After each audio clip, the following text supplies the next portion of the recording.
Jammeh Money Transfer Bureau de Change, your go-to option when it comes to money transfer. With Jammeh, you can send money from anywhere in the world to your family and loved ones in the Gambia and be sure the funds will be delivered to them within the shortest time possible. For your convenience, funds sent through Jammeh Money Transfer can be picked from all the banks and multiple other financial institutions, including Ajib Bank, Trust Bank, GT Bank, Mega Bank, Basic Bank, Reliance Financial Services, and Approved Services. Visit our head office at Bruceby opposite AfricMed next to Trust Bank Limited or email us at info@jammehmt.com. You can as well call us on 310-3050 or 310-3051 or yet still 733-0688. Our opening hours are 8 a.m. to 8 p.m. Monday to Saturday and 9 a.m. to 4 p.m. on Sunday. Jammeh Money Transfer, your most trusted money transfer service where customer satisfaction is paramount. When you think of a simple, fast, and reliable money transfer, think Jammeh Money Transfer.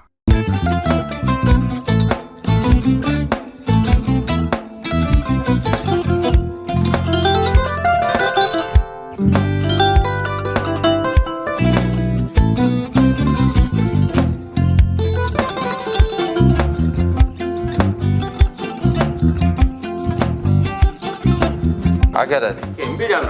Albaka. Albaka, important. Yo, nga transfer la sto. Ya transfer la sto. Ha, code nyingi. Okay. Important. Nsila ID soto. Sa soto. Sorry. I get it. Bijan bro. Albaka. Mbaka. Bara alla service o tariaka. Mbare. Mo ki janna nun kunu bara tariaka.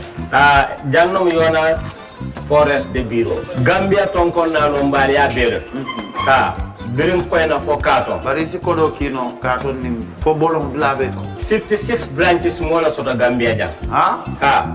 Gambia kono ani Gambia bantala bankol. Nka kodo kiya bere. Kodo sifa fo falindiro fo nyaadi lafta memmen na kodi to poto nin kodi maraw. Jannom number 1 di nyonta. Andum fana nata another enterprise sotale. Wolam nyindi ko domorol fana kol fana be firale le dadi mani domorol di fana beteat. Gambia dawda yalo ngam fa kendol sotale je. Wo moyo diat. Apelenta barka ba ya lafta nyelan kendol e bina. Yalo bukani la ko la barka ba. Yalo ndel chosano lo. Abarka.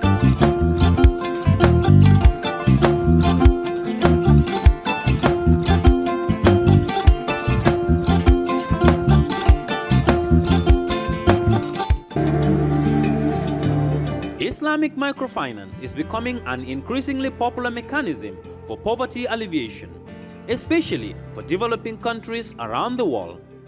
This microfinance service adheres to the principles of Islam as a form of social responsibility. Yona Islamic Microfinance is the Islamic microfinance of choice in the Gambia, trustworthy and reliable. At Yona Islamic Microfinance, we provide savings products, current accounts, financing products in conformity with Islam. In addition, Yona Islamic Microfinance also offers local and international remittances, takaful fund, management of zakat, management of awqaf, trading and investment, and building of strategic partnerships to bring financial services to the doorstep of the poor with donor projects, madrasas, youth organizations, women groups, and farmer organizations. Make a choice with Yona Islamic Microfinance today. For more information on Yona Islamic Microfinance, call 377-2151 or 9832-151 or visit Yona head office at Tipa Garage, Bakote, or visit any Yona branch located countrywide near you.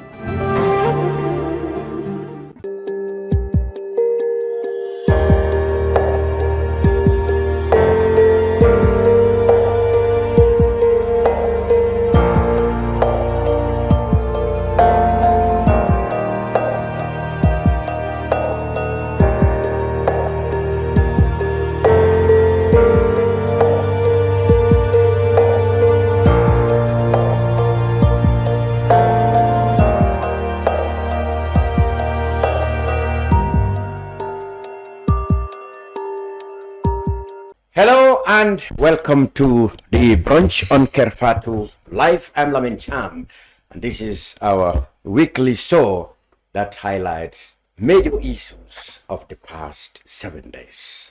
Now, of course, no one needs to be told that the article published by investigative outlets The Republic on the handling and sales of former President Jammeh's assets, which were seized by the state, has dominated and even shaken the very core of our nation over the last couple of days.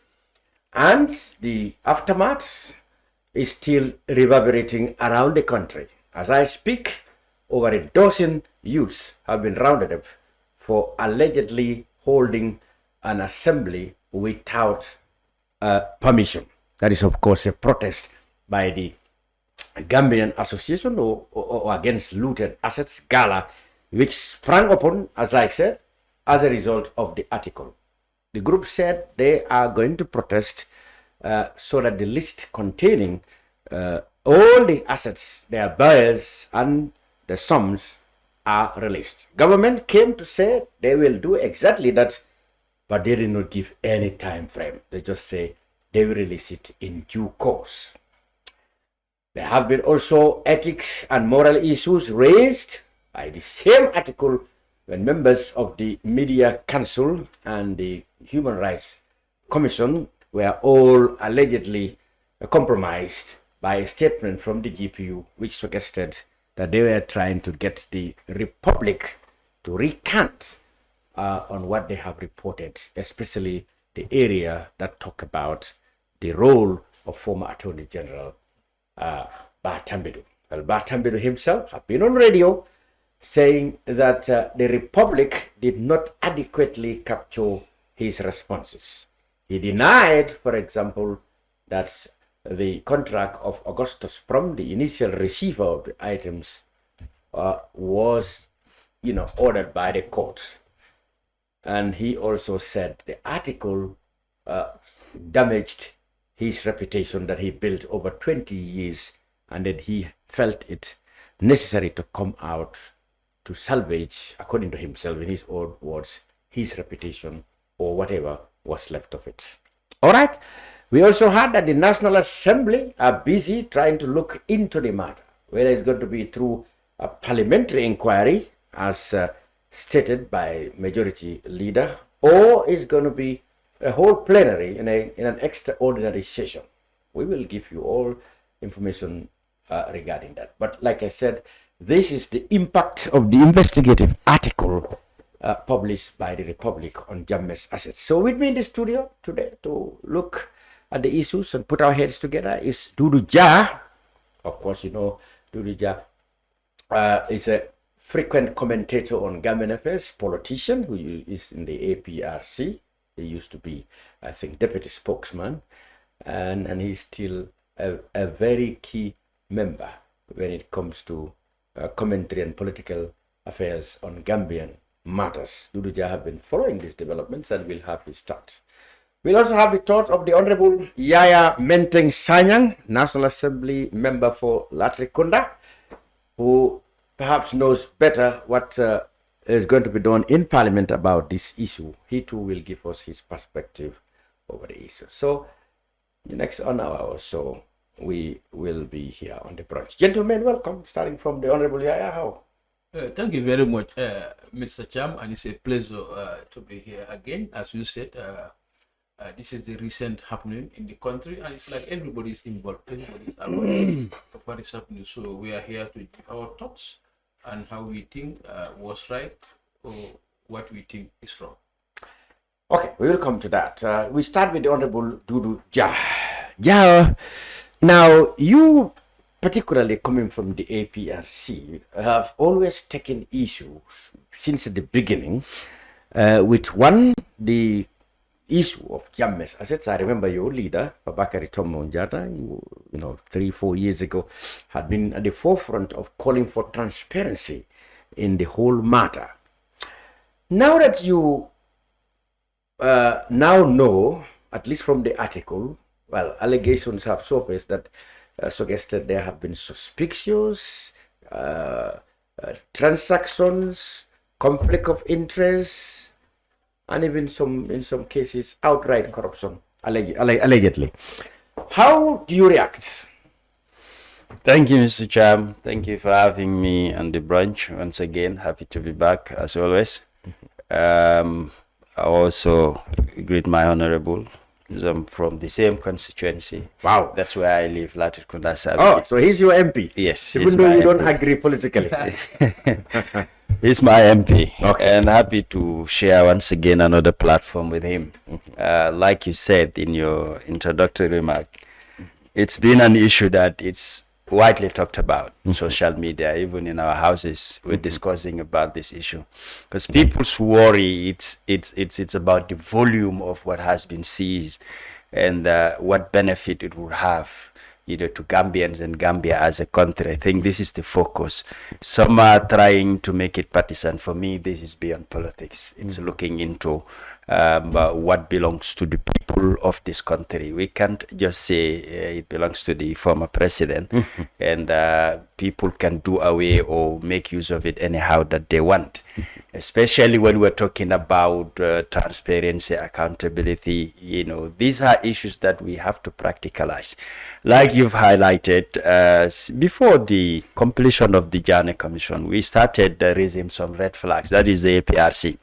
Because the reasons we did that when they started selling some of these assets while the commission was still on, really raised some eyebrows for some people asking why.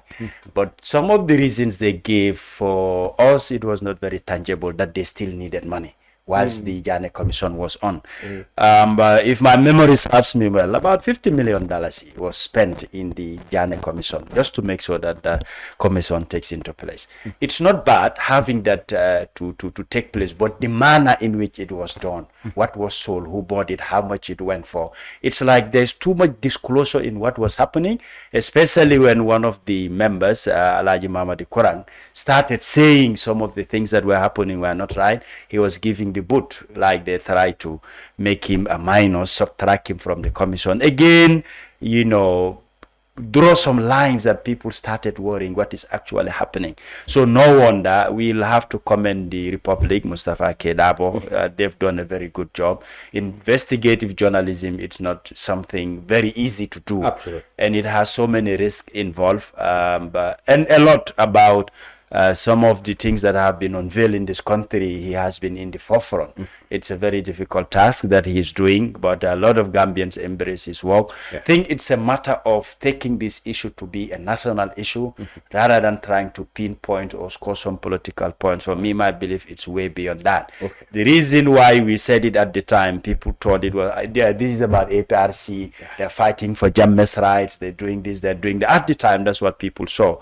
But the same videos are being circulated. I vividly remember that press conference. I was the chair of that press conference. Some of the issues raised, the questions that were asked are still fresh in my memory. I can vividly remember, but little attention was paid to it. But today it's been relevant because what was said yesterday is collaborating or matching some of the allegations or accusations that have been pinpointed.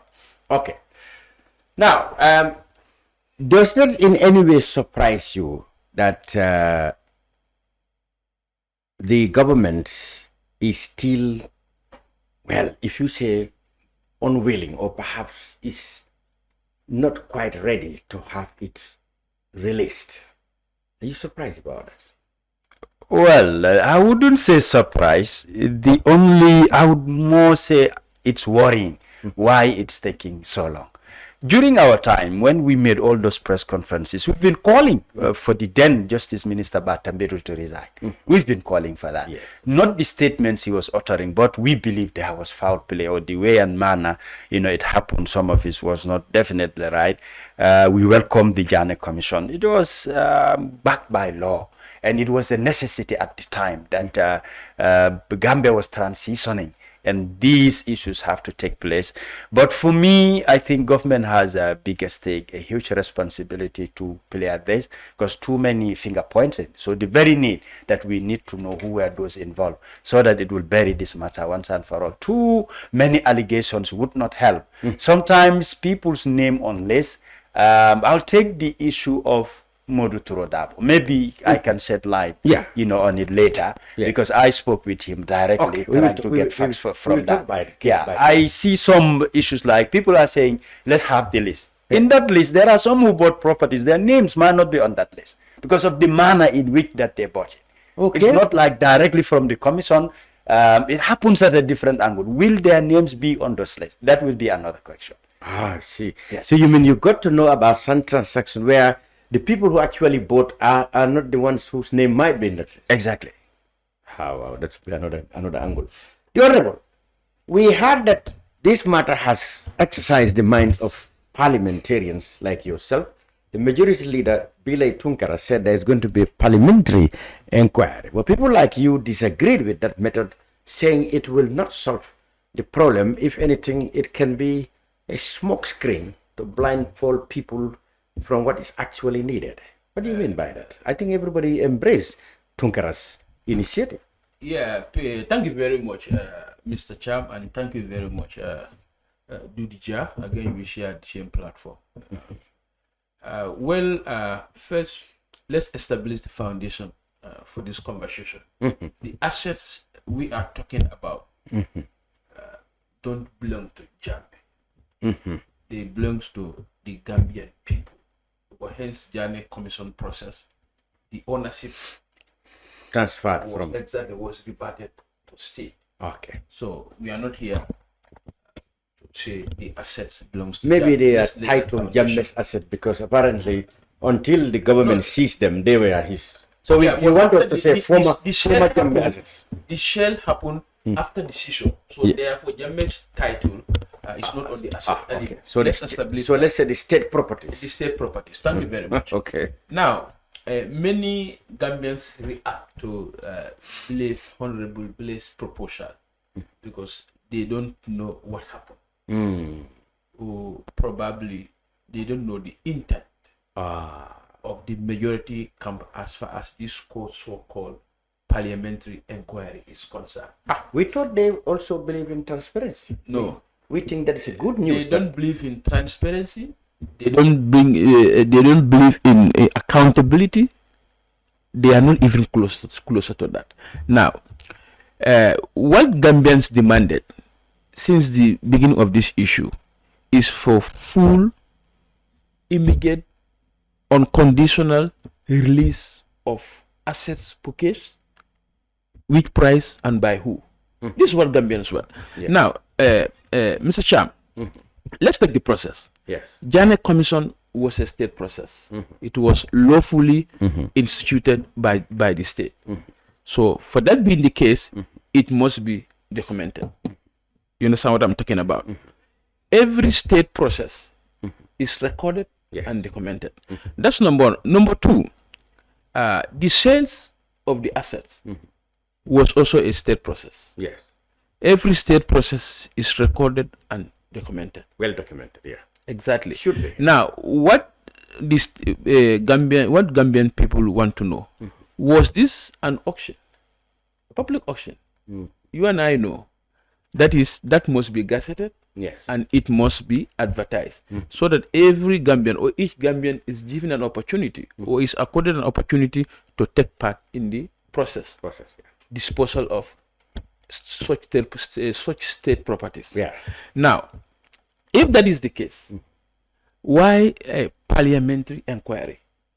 A parliamentary inquiry, in my opinion, is only instituted on processes that are not documented or that are new.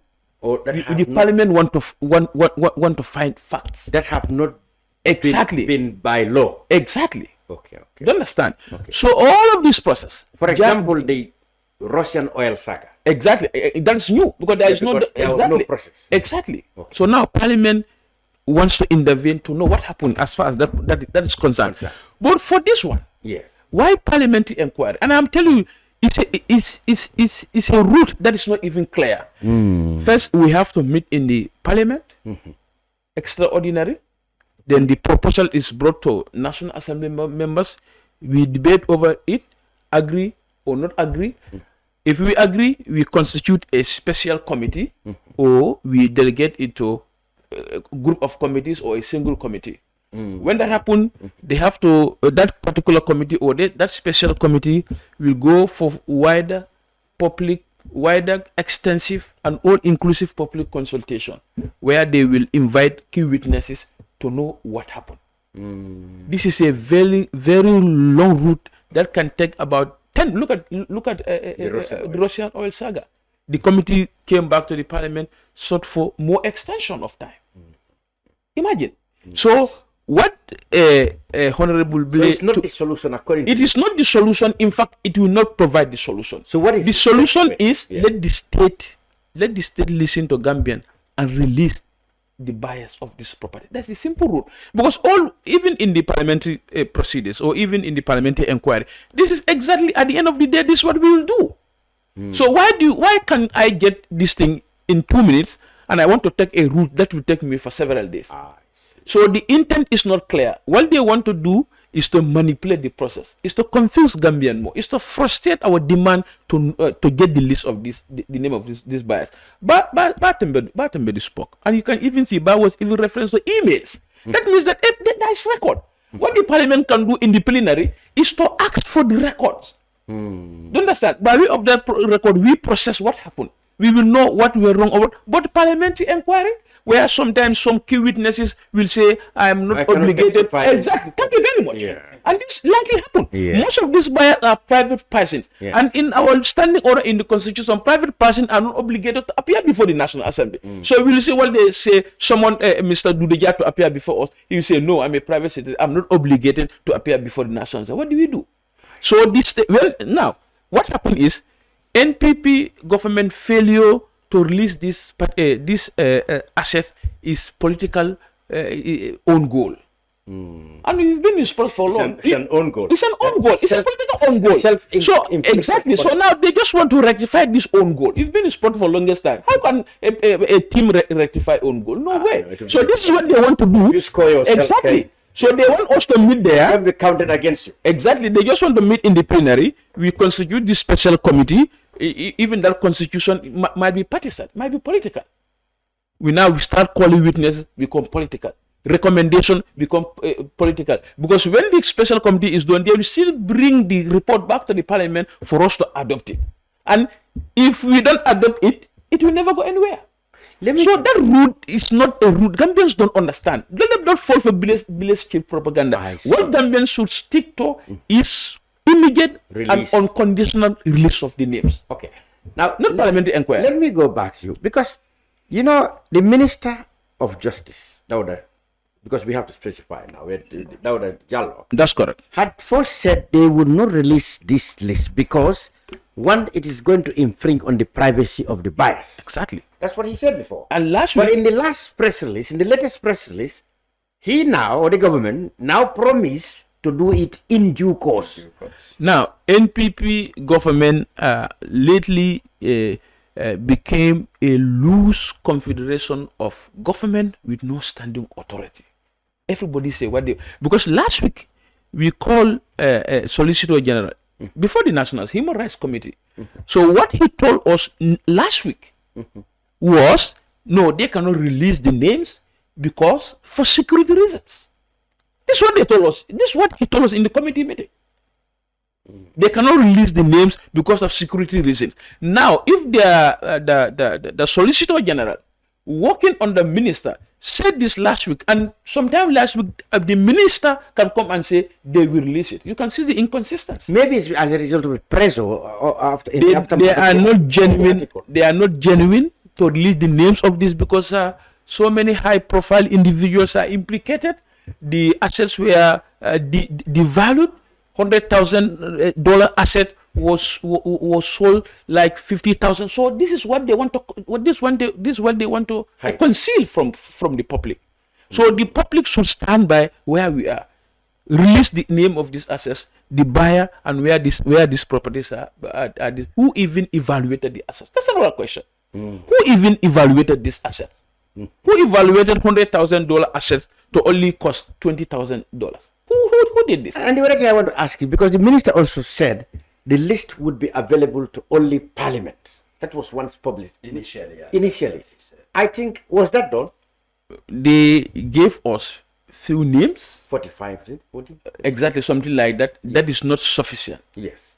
Because Jammeh's properties, Jammeh's properties, 288. exactly, is over 200 properties. 280 something. Exactly. So if you supply to National Assembly, in fact, that's so ironical. I will give it to the National Assembly, but not the public. National Assembly members are representing the interests of government. One would have so for me, if you give me, I will give it to people like the Kunda. Exactly. No doubt about that. Yes. So there is so much, a lot of things happen behind the scene in the disposal of these assets, and this report came at the right time. Government they must release this asset. They are under obligation to release these assets for the sake of accountability. And we are going to hold them accountable. They must release these assets. They must release the names of the companies who bought these assets, because some of the assets were bought by companies.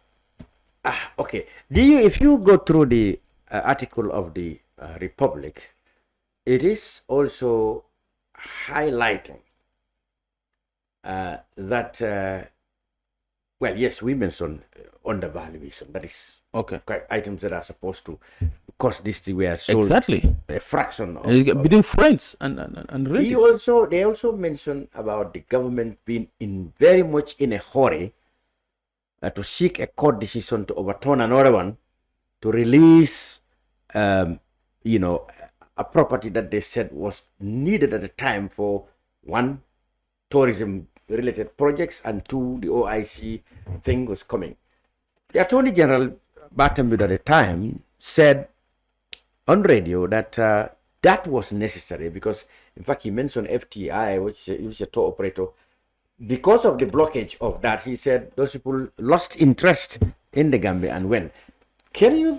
Well, do you think that's a good justification? My little knowledge about law. When you go to the court, you lose a decision went against you. You appeal. You can appeal, but you cannot appeal at courts of concurrent jurisdiction. You now go to the higher court. Now, if that was the case, if Justice Amina Shao, a very diligent judge, because she was one of my lecturers at the law school, very meticulous, very principled. Yeah. Do you understand? Deliver a judgment against you. The only avenue available to you now is to go to the appeals court, either the appeal court now. Yeah. But now, if you take the same matter to the high court again, to the high court again, concurrent jurisdiction with the previous high court, I don't know. As I said, I have very little knowledge in law for now, but that I don't think there was any justification for that. Okay. You can only go to the appeal court. Now, what Ba said, it was not his personal decision. Yes. But I'm also putting to Attorney General, with all due respect, anything created or do by the courts, you cannot, cabinet cannot reverse that. Cabinet it's the same court that will have to undo that, not the cabinet. But otherwise, where is the separation of powers? But he said the contract of Augustus Prom was never in the first place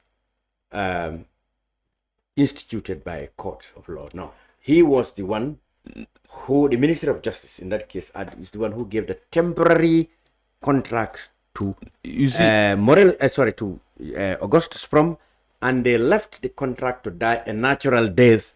Instead of if they had wanted to subvert it, they would have gone to court and end it once and for all. But they waited for it to go. And he said, according to the recommendation of the Jammeh Commission, that receivership should change, and that's what they did. Now, if that's the case, that is why I said every state processes are recorded and documented. Now, that is where the Parliament can come now. And finally, Republic said the one thing, Batamid said another thing. That's fine. Do you understand? Yes. So now, what the National Assembly should now do, instead of this so-called parliamentary inquiry, is to request for the records.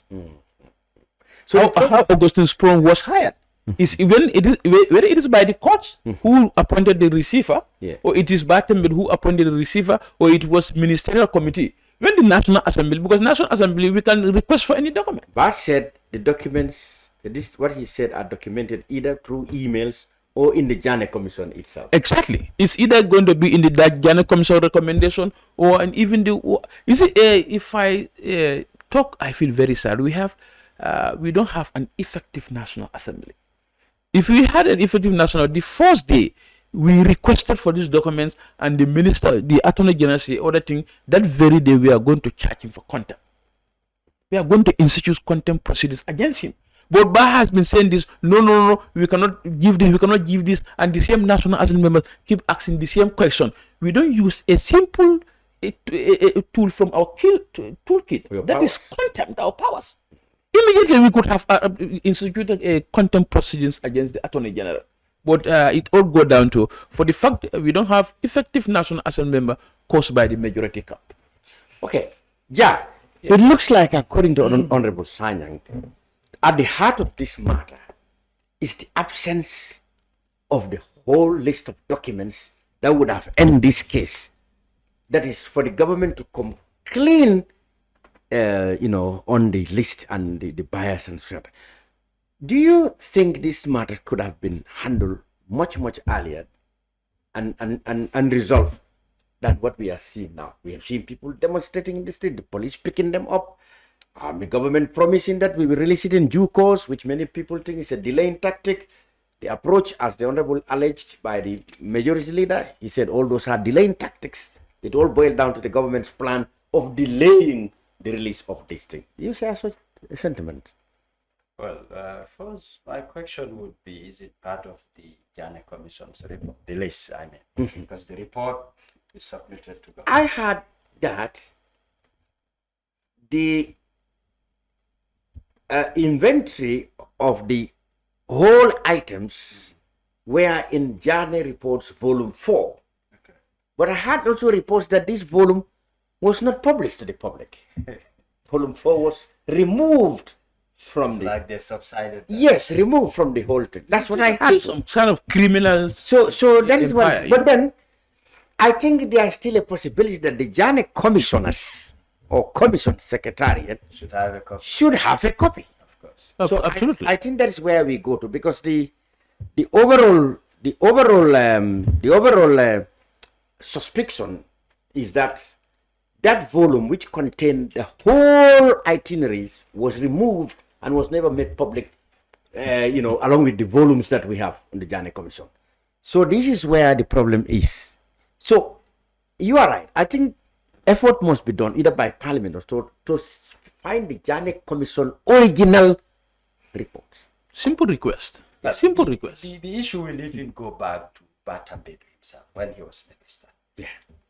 Had he never had access to this document, the report and the list? He had. It was presented to him. Well, whatever answers Batambedu is giving to the Republic or saying on the radio and interviews, Bah knows the whole issue. But he himself is not letting it out. There's something fishy in it. Yes, that's another thing. Because he was in charge at the time. Yeah, he did say that, I don't know, he quoted volumes in the report that he said contain everything. Yes. So why you are saying, which is correct, is why did it not come out in the first place? Exactly.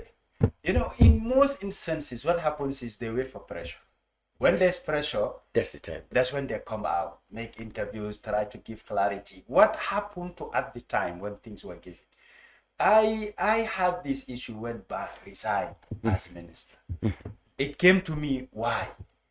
For me, taking up that responsibility, he was building a legacy for himself and country. It's like along the way you have to drop that and take another appointment. That definitely, raised some alarms. People felt at the time that he was running away. And that's what it is revealing now. Especially the Republic's investigative article. It's what it is pointing out to. It's like he was running away from something and we're telling him, no, come back. There's something that you left on your decks which needs clarity. Come and give us what's in it. But he's still beating around the bush. And which I feel he should be professional enough to avoid that. This is a case not only of interest to Gambians. I believe even the international community. Oh yeah. No. And people within the system, it is part of their aspirations that they seek for international appointments, even when they leave government jobs. Now, these are things that would haunt them. This is where accountability, transparency will add up to your credibility. But if you leave it hanging, so many questions that are left unanswered, it could, even affect, your professional career or your future undertakings. These are things that we need to take care. The list is important. Let's have it. Who bought what and how much? An honorable here made a very important point that he raised. Who determined the value of these assets? Something that is worth, example, $100,000. You said, no, this should be sold for $50,000 or for $10,000. Or who did that? We also need to know. Is it the Jammeh Commission? Was it the Minister of Justice?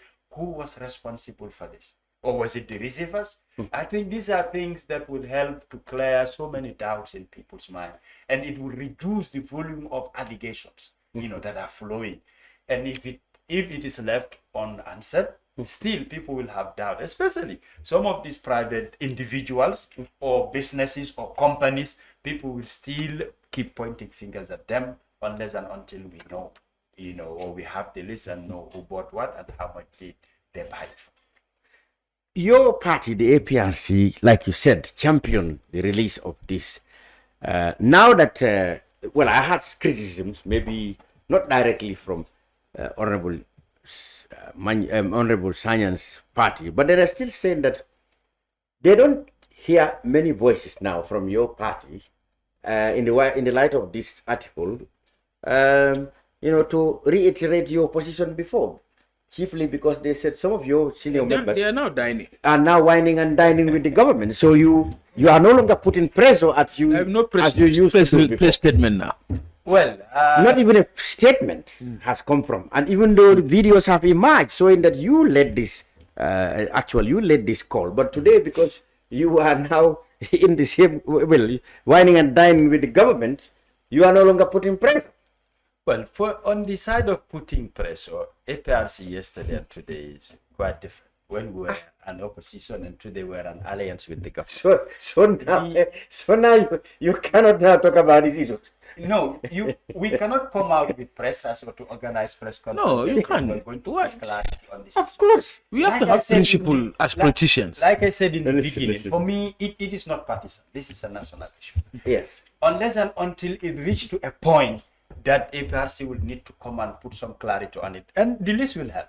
We've been pointing fingers. And like I said, few days ago, even Rambo Jatta made yes, Rambo actually went his way. He was giving a list of items by the former president. Mainly in containers. He told him how much was, most of this list that Rambo has was what was Kanilai. That was only nowhere to be found. Only in Kanilai. Yes. It's nowhere to be found. And a lot containers. That's part of the list that they have. That's why I said let's have the list and know whether everything was on that list. So you are right. On that score, the APRC have actually,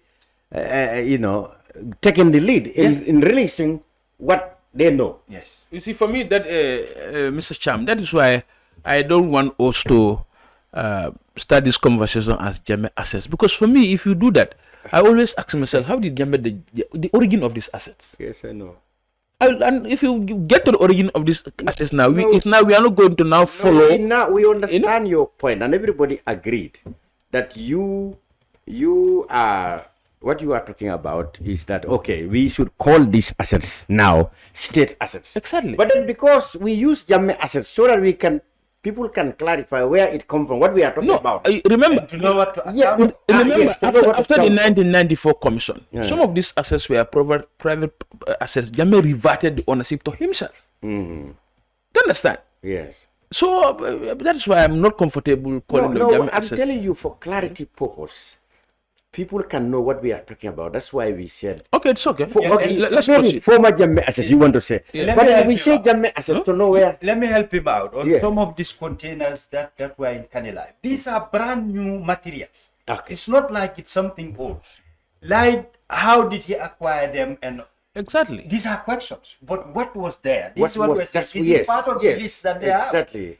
If not, those ones too, who took them? Exactly. So that's the issue. All these are concerns. I even heard about pigs among his His internet went missing too. I heard he was rearing pigs that he gave to Christians. And I had somebody who said, well, each one has their own problem. Where are the pigs? Do you know about the pigs? Does it include, where are including Rambo's list? I didn't hear any pigs. I didn't see any pigs in his list.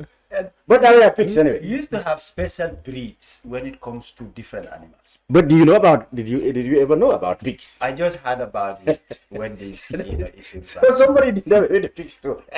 Just I think it was on Monday that I heard about this. About 4 or 5 days ago. And I heard you were heart of pigs. I don't know. Oh my God.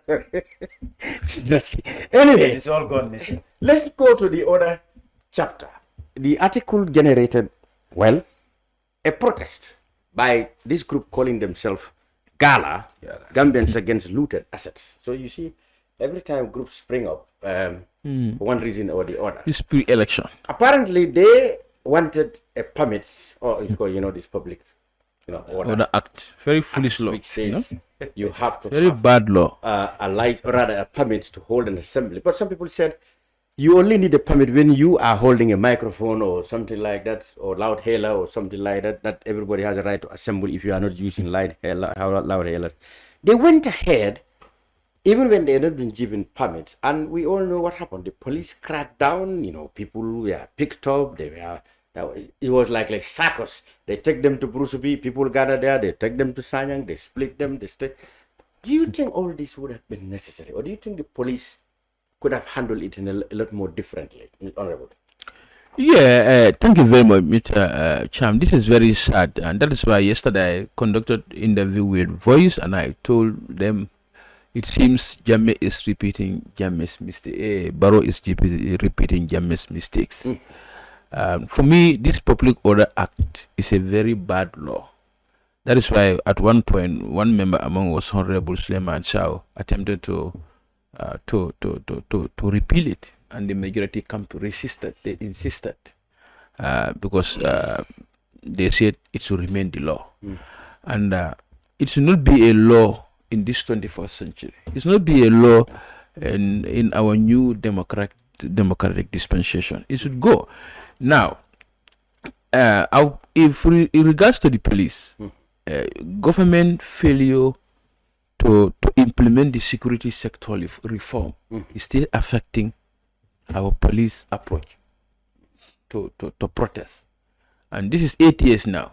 This security sector reform was properly put black and white, but still government is still refusing to implement the security sector reform. It's like the kind of security we inherited from Jammeh is the same. It's the same people, because the reform is not still implemented. Now, if the police arrest people, as you said, they were not using any mic, because I listened to some audios from the protesters. They were just standing under the Act 2022, and all of a sudden the police came and grabbed all of them, thinking that they were preparing for a protest. So what I'm thinking as a lawyer, I don't know what kind of charge. Exactly. I'm very curious about that charge now. So it's just like spectators. Exactly. So I don't know what kind of charge will the police institute against these people. Okay. That's what I'm waiting right now to see. It's just like you go to Latrikunda Market and see a group of people talking about politics, you grab them. Do you understand? If they sought for permit and the permit is denied, now you see them standing in one place doing their conversation. You go and arrest them. Let's wait for the charge and see what kind of charge are they going to bring against them. Maybe for being at the wrong place at the wrong time. Then so many people will be arrested every minute. So how do you see the fracas, the circus that we saw on Thursday, when you see the police chasing one group and the other ones going there and then taking them to all stations? And I think even now, that's on a more serious note, some people's whereabouts are not known. Take it into account. Now, let's not take protest to be a threat. Okay. Social media at times, the way people discuss in WhatsApp pages, Facebook, it adds up to the problem. the mentality people have is without a permit you dare not protest. If you do that, the police will crack down. I don't think this will help democratically, especially when we're trying to promote walking away from the past, building something new. These issues should not be repeated. That's why I said the number of police that came to crack them down could have easily escorted them to where they want to submit their petition. All this would have been avoided, and that's all they needed. From this place to that place, we have a petition we want to submit. People receive petitions and they pack it under the carpet, not taking it seriously. But this type of arrest, people will take it as a threat. And it's something that we don't need, to be quite honest. The way the country is, where we're heading to, especially when it comes to young people. It's true, sometimes as youths, we're very emotional. And we tend to take things in our own way. You either give us this or we'll do that. But this is a mentality you find in most countries around the world. But Gambia, we should take it differently. Especially if you want us to believe that the police, they are friends, to the public, to civilians, they should act differently. I even heard that some journalists have been taken. Yes, they were initially taken and then later released. For me, I believe, even if you don't want a protest to take place, the people you find on the ground, none of them has weapons. With flags and banners, if that is a threat, then we definitely need to look at our internal security, what they are marking as a threat. I think, and this mentality needs to change. You can't just continue to deny people permit, but arrange in ways, times, venues, distances. That would be a win-win situation for the security and those that are protesting. And this is not something new. It has been happening. People apply for permit and they said, we want to walk from here to here. They said, no, your walk now, instead of here to here, it's from there to there. And people accept. Now, the time we want 3 hours, they said, no, 3 hours is too much. You can hold this within 1 hour. And they comply. I think these practices should continue. And it would make the public to build more confidence on the security forces rather than using force to crack down or refuse to give people permit. And another thing I heard about the response from the police when they applied for permit, they responded in 2 sentences, 2 lines. Only 2 lines. No 2 lines. That also will not motivate those that were seeking for permit. For me, what was best is invite them, sit with them, hear from them, sometimes even advise them. Don't lead to advices. It's like these things want to disappear. And lastly, people still continue to tell you orders from the top, orders from above. I think we should learn from that and do away with it. These are instances whereby they find excuses. I believe, me, if you ask me personally, even if you go to the president, he will tell you, leave these people to protest. Some of the police come and you tell them, allow them to protest. At times, these junior officers will use certain issues. They give them orders, yes, but they come with extra telling you it's from above, it's from this, so that they will have their way through. And I had one of the honorable members, who went to the police station to try to seek for redress, was asked out of the station. So these things, for me, it's definitely not fit within ourselves, between the security forces and the civilians. We should do away with that. Absolutely. Yes. Why do you think, Honorable, governments are not keen, to have demonstrations, whether they are peaceful or not? I've seen consistent reluctance, unwillingness, or consistent unwillingness by this government to allow, what everybody can understand to be, a peaceful protest. Like the Honorable Dodou just said, if the police had let these people march, be along them so that they don't cause any trouble, up to the Ministry of Justice, they deliver and go. Perhaps you will not be talking about what's happening now. Before we go there, Honorable Cham, I think it's a very sad day for this country. If you reflect back to 2026, the mission, the purpose. 2016, yes. Gambians galvanized themselves, irrespective of tribe, religion, whatever party, and put themselves together to a very powerful political force and remove Jammeh. Because these were some of the things Gambians were very uncomfortable with. If down the line, 8 years, we see the same thing happening, then it's a blow to all our democratic credentials we have achieved as a country since 2016. Now, government, they should be very careful. You see, why Gambia government, especially NPP government, fear protest? they always want to show the people we are strong, we are not weak. And for me, people who voted you there always show to them we are weak. A government should not be like, I'm strong, I'm a big man here. No, people who voted for you, if they Should be the master. Exactly, should be the master. Always feel that we are weak.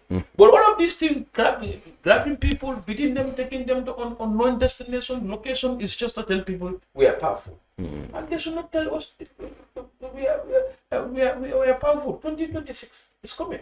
That's the time we determine who is powerful. So government elected by people, citizens, you should not tell them we are powerful. No, because they put you there. Okay. But Government always argue we cannot stand by and see law and order being broken. And what they even fail to understand, you don't even have power to control people. It's just some kind of self-discipline citizens are exercising. You don't have the power. You have your military plus all your security forces is less than 20,000. You take about 2 million people. Where is your power? So it's just some kind of restraint and some discipline citizens are exercising, but you cannot even control us if you want. So don't go there. That's the horrible you just said.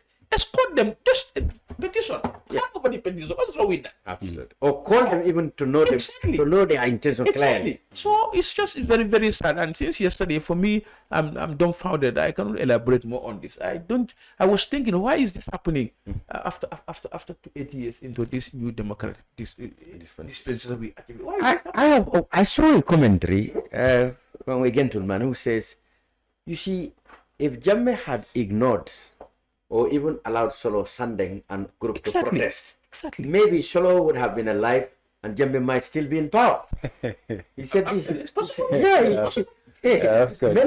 Melville Roberts, I saw him write this. I saw him write this. Yeah. I read from him. He said, you see, I think he's trying to compare the correct. I agree.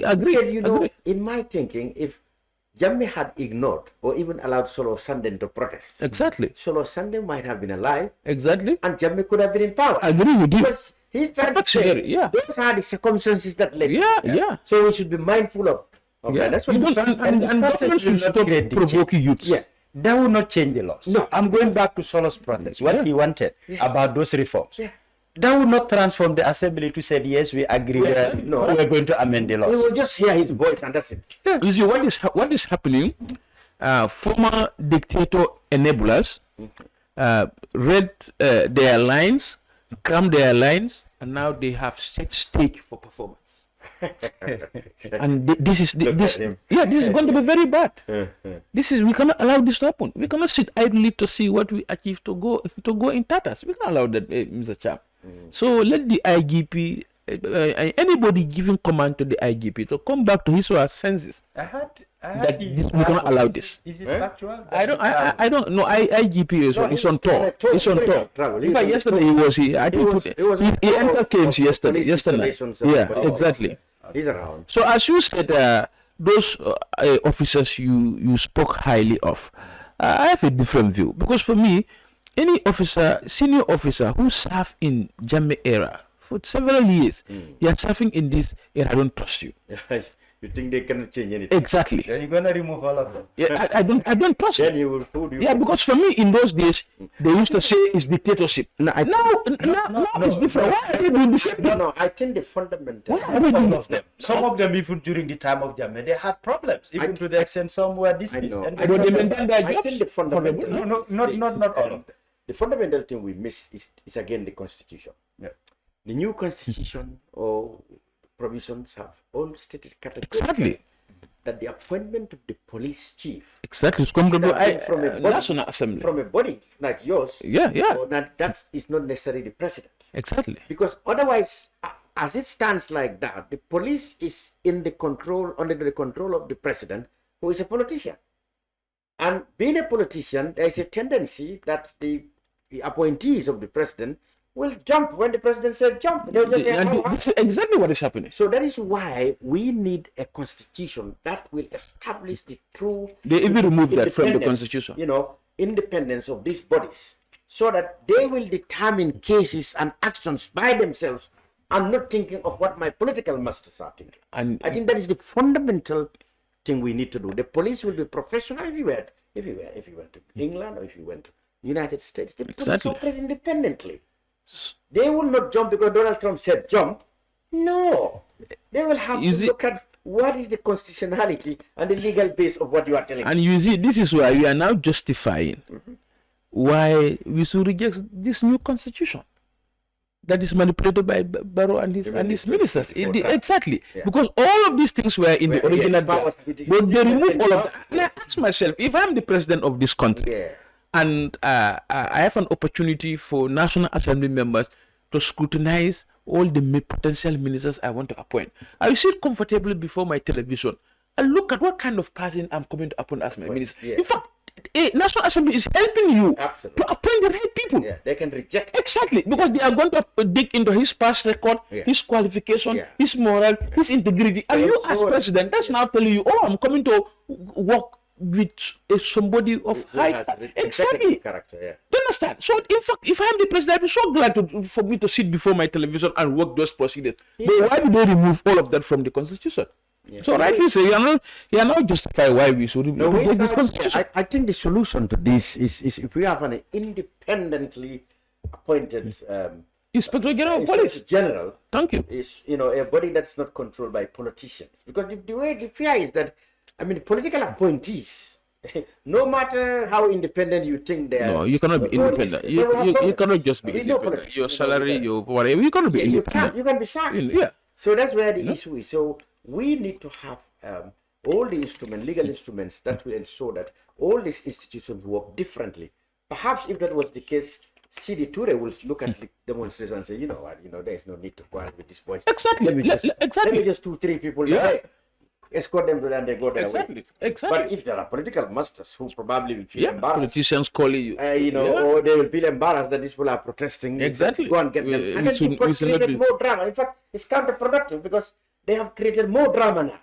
More negative headlines going all over. Perhaps if they had handled this. Press releases on social social media, press union, this association, this association, this human rights association. It's just like what we did. We told them about the case of the Voice newspaper. We told them, look, if you take Voice newspaper to court with the president's name, what you're trying to do is that if anybody outside will say, this is a very small matter. Yeah. Anybody can speculate about the president. Exactly. So we told them, if you go along this line, it will backfire. It's going to bring you no glory at all. Exactly. And that's what's happening. This matter could have been handled more peacefully and more. Finally, Ja and Honorable, you mentioned Parliament because in all this setup, many people's last hope is Parliament. People have criticized your institution for, in the first place, as you yourself admitted, not doing much to pressurize the government to come out with this list. We wouldn't have arrived at this place. I agree. Going forward, what do you think your Parliament do? Ja, what do you expect the Parliament to do? Well, in the first place, I believe government is listening, is following, and I believe they will make up their mind. I believe Parliament, though is a political banterbar, but certain issues should be treated as national and we forget about this partisan politics. Exactly. Because it will be to the interest of everybody. And even this issue, for me, I believe it is more of interest to this government. Because it will help you to clear out doubts and know those that are responsible, follow protocols and procedures according to law, get to the bottom of this and bury it. There is a lot that government has to do to serve us. Yeah. We can't keep this dragging and asking the same questions every day. It's not helping at all. I believe the needful should be done, and Parliament, as key stakeholders who should perform oversight functions, like he said, I believe there are laws that they can twist here and there to make sure that we get to where we're pushing for. Honorable, finally? Yeah, thank you very much. That is telling you the powers of the National Assembly. That is, if they understand their powers. This is the institution that can even sack the president. I will not talk of the ministers. Anybody, National Assembly members want to see you out of government service, you leave government service. Yeah, they can have to impeach. Exactly. So you can do all of that. So for me, if the majority can listen to us, in those days we are requesting for the full disclosure of this access. They were not going to score political own goal. So now they were not able to react to what we are saying in those days positively. Now they want to take the route of parliamentary inquiry, which is not just the solution to what we are right now. So rightly so, I think Gambians should start talking to their National Assembly members. If that institution is effective, Lamin, Cham and Dodou, this country will take the right direction. But in as much as it is governed by partisan tricks, no, we are not going anywhere. Well, I hope we go somewhere.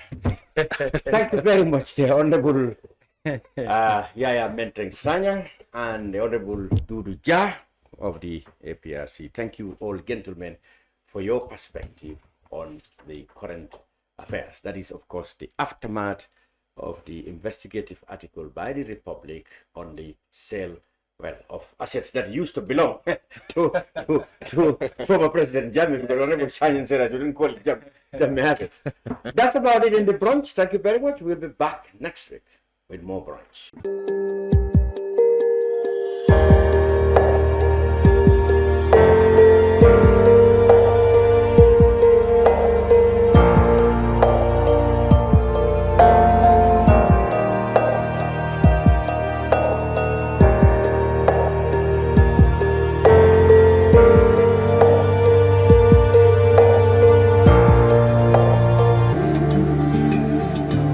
Islamic microfinance is becoming an increasingly popular mechanism for poverty alleviation, especially for developing countries around the world. This microfinance service adheres to the principles of Islam as a form of social responsibility. Yona Islamic Microfinance is the Islamic microfinance of choice in the Gambia, trustworthy and reliable. At Yona Islamic Microfinance, we provide savings products, current accounts, financing products in conformity with Islam. In addition, Yona Islamic Microfinance also offers local and international remittances, takaful fund, management of zakat, management of awqaf, trading and investment, and building of strategic partnerships to bring financial services to the doorstep of the poor with donor projects, madrasas, youth organizations, women groups, and farmer organizations. Make a choice with Yona Islamic Microfinance today. For more information on Yona Islamic Microfinance, call 377-2151 or 9832-151 or visit Yona head office at Tipa Garage, Bakote, or visit any Yona branch located countrywide near you. Jammeh Money Transfer Bureau de Change, your go-to option when it comes to money transfer. With Jammeh, you can send money from anywhere in the world to your family and loved ones in the Gambia and be sure the funds will be delivered to them within the shortest time possible. For your convenience, funds sent through Jammeh Money Transfer can be picked from all the banks and multiple other financial institutions, including Ajib Bank, Trust Bank, GT Bank, Mega Bank, Basic Bank, Reliance Financial Services, and Approved Services. Visit our head office at Bruceby opposite AfricMed next to Trust Bank Limited or email us at info@jammehmt.com. You can as well call us on 310-3050 or 310-3051 or yet still 733-0688. Our opening hours are 8 a.m. to 8 p.m. Monday to Saturday and 9 a.m. to 4 p.m. on Sunday. Jammeh Money Transfer, your most trusted money transfer service where customer satisfaction is paramount. When you think of a simple, fast and reliable money transfer, think Jammeh Money Transfer.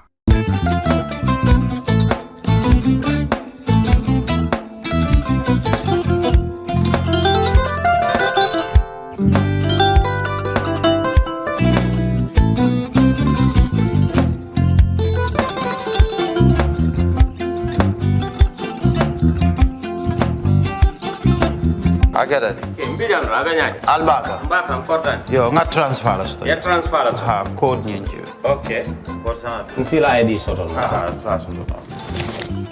Sorry. Agada. Mbijan bro. Albaka. Mbaka. Bara alla service o tariaka. Mbare. Mo ki janna nun kunu bara tariaka. Jannom Yona Forest de Bureau. Gambia tonkon na no mbari ya bere. Birim koyna fo katon. Bari si kodo kino katon nim fo bolon blabe. 56 branches mola sota Gambia jam. Ha? Gambia kono anin Gambia bantala bankol. Nka kono kiya beleto. Kodo sifa fo falindiro fo nyaadi lafta memmen na kodi to poto nin kodi maraw. Jannom number 1 di nyonta. Andum fana nata anoda enterprise sotale. Golam nyindi ko domorol fana kol fana be firale le dadi manin domorol dir fana beteat. Gambia dawda yalo ngam fa kendol sotale je. Wo moyo diat. Apelenta Ni wo ka ni na lafta nyelen kendol e bina. Yalo bukani la ko la barka ba. Yalo ndel chosano lo. Abaraka.